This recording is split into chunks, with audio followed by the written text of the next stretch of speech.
Today, I am reading from Maria Simma's book, Nikki Elt's book, as he interviewed Maria Simma, who heard from the poor souls in purgatory answers to questions that others had presented to her. Today, we are learning what the poor souls in purgatory who were allowed by God to visit her told her about work and money. Maria, in this war that you have mentioned between the rich and the poor, the subject of work, or more often in these times in which we live, the lack of work available, is naturally a much discussed subject. Let me ask you a few questions about work and money. Or would you first prefer to say something about these subjects?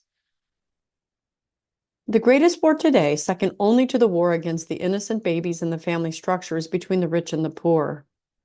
The Freemasons are behind the movement to create a world currency and a world government, the so-called New World Order and New Age. And that world government will have all its energies aimed at destroying the church. Even the horrid war in the Balkans at this very moment is funded by the Freemasons.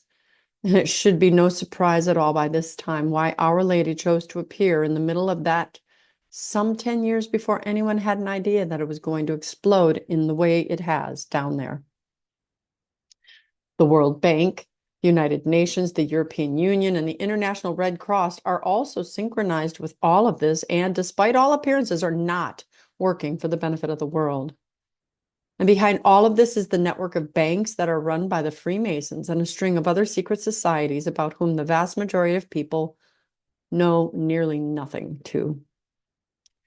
People's greed and fear of poverty permit them to hand Satan the funds with which he will attempt, but in the end fail, to crush our church and thereby God.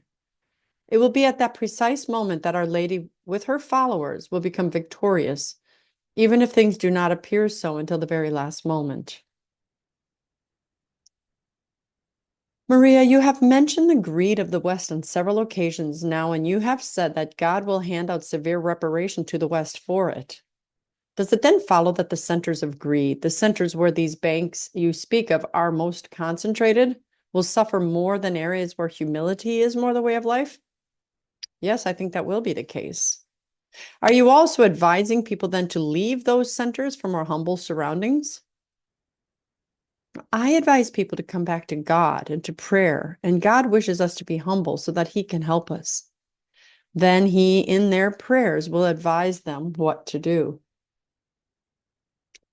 Among the wealthy, there is a manner of living which entails always gaining in their wealth, often referred to as the principal, by only spending the interest made from it. Then there are many people today who simply live off trading in the various currencies or from other forms of speculation. Are either of these activities or even lifestyles in God's will? Clearly not. God wishes for the wealthy to share what they have with the poor and to do good deeds for the poor and not to sit on their wealth. Both these groups will have much to adjust to in the coming years, and we must pray that the Holy Spirit enlighten them as fast as possible. And Maria, were there people who already saw that the system as it is today is not from God? What do you suggest they do with the funds that they have accumulated if they now wish to use it according to God's will? Do good things with it now, because later it will be gone and do no one any good. Is the idea of an Antichrist true? Oh, yes, I'm afraid it is.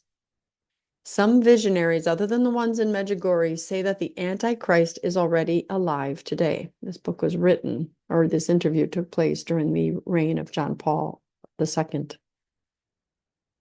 He will come as a great financial wizard, have a very powerful charisma about him, and also be considered a great healer and miracle worker. Huge numbers of people will fall for him when, in fact, his will be the strongest manifestation of Satan ever. People must pray incessantly not to be fooled by Satan and his unlimited talent to disguise himself in any form that he pleases, that pleases his arrogance. When one lends money to someone, may one then require interest from him or her upon repayment of it? According to God, no. We should lend it out of love of brother and not in order to become richer ourselves. We may only earn money with our own work. Maria, you tell me that an era of peace will be coming to us, but only after something very big happens for the conversion of humanity. Will this era of peace also include a complete redistribution of wealth? Yes, it will. You say that along with this big event, a complete worldwide financial collapse will also occur before we can enjoy this era of peace. How would it be easier for people to prepare for these two changes, both of which, if I understand you correctly, will be enormous? Yes, they will be enormous. People must come back to God today and give themselves to Him completely. If they do that, the changes that are in store for all of us will be very much easier for them to endure. Have you heard about the church organization called Opus Dei, where a part of the vocation of each member is the sanctification of ordinary work?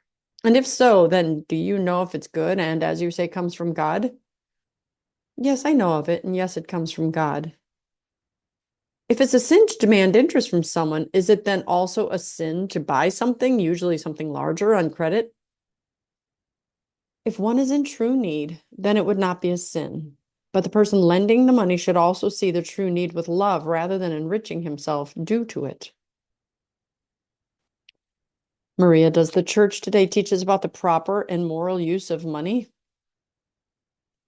Numerous popes since the beginning of the church have spoken about the value of work and condemned the continued use of interest. Far too little is being taught about the use of money, and the present Holy Father would do the world great good to write an encyclical about the use of it. And one last question concerning work.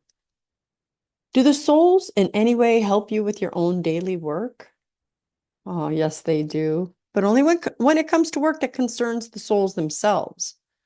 When I need a particular sheet of paper, for instance, to write down an answer that they give me, all I need to do is pull one sheet out of the pile, and it is the right one each and every time.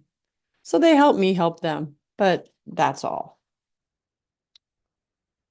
It's amazing to me the things that I learn, even about who'd have thought to talk to the poor souls about money or wealth, but God owns everything and He wants us to give Him everything, our money, our time, our interest, our talents. And as we can see, it's a sin if we don't use those treasures rightly. Love to know your thoughts. I'm Dr. Christine Bacon. Thanks for watching this informational Bacon Bit. And as always, remember to live your life sunny side up.